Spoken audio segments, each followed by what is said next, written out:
In the third module, we're going to talk about one of the big issues that is an issue right now in the DeFi space, but there are a number of initiatives to mitigate this risk. And this is called scaling risk. So what do I mean by that?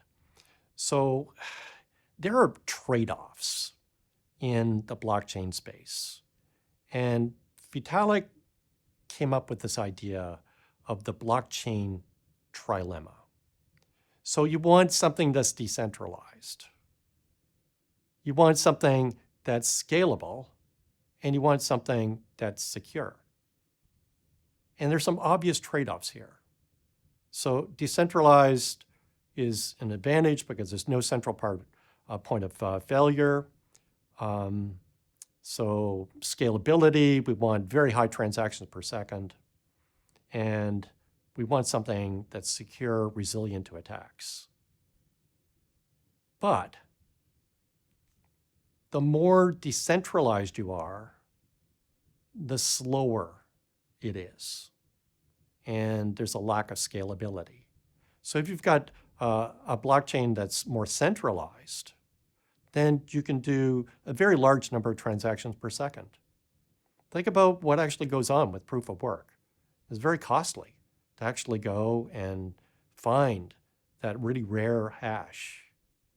And the mechanism takes a lot of time. It is decentralized. So this is a trade-off that everybody considers. It is a trilemma that we try to address.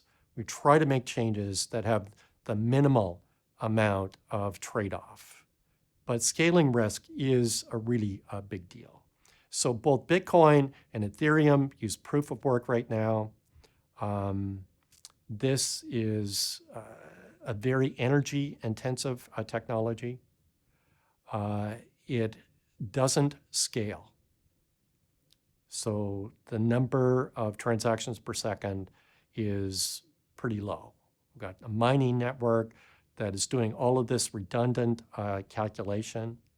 And it is a limitation that we've seen in the Ethereum space where the gas fees have gone a number of times to levels that are really hurting DeFi, because if the fee is so high, then people just don't participate. Or only those that have very large amounts of wealth are able to participate. So it kind of goes against this idea of the financial democracy. So Ethereum right now is something like 15 transactions per second. So there's just no way with 15 transactions per second, you have a chance of competing, let's say, with Visa. Visa can do 65, 75,000 transactions per second. Okay, so this is less than 0.1% of just one credit card or debit card network.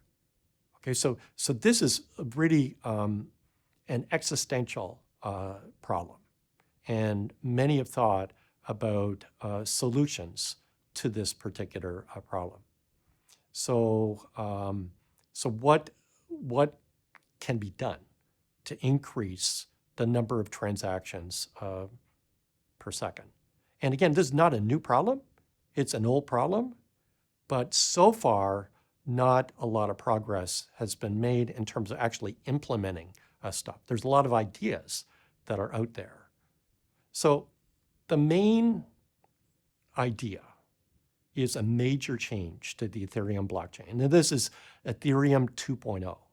And that is the shift to proof of stake.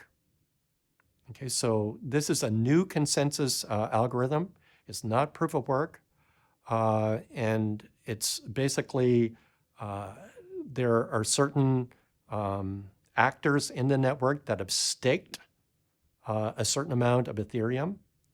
And depending upon the size of your stake, there is like a probabilistic assignment to basically mine a block. So validate the transactions and propose a new block. And if there's any nefarious sort of action, well, we got the staking mechanism whereby you have to literally pay out of your stake if you do something nefarious. So this is something that is much more efficient, that deals directly with the with this main problem in terms of speed. So this can handle way more transactions per second. So potentially on the scale of something like Visa. So there's also some risks. There's always the possibility of the malicious behavior, and especially in a situation where you can potentially profit from the block more than the stake that you've actually put in. So that has to be made impossible. There's also this very subtle thing that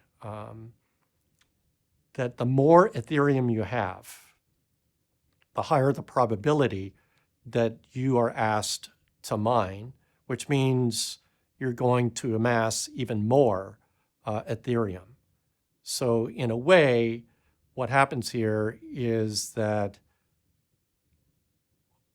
it becomes maybe a little more centralized, in that the rich get richer in terms of this mechanism.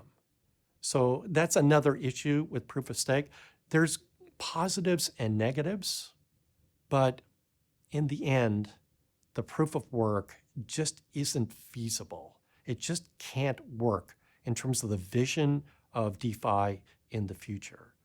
So the main thing that will happen sometime likely in 2022 is the move to Ethereum 2.0 with a proof of stake mechanism.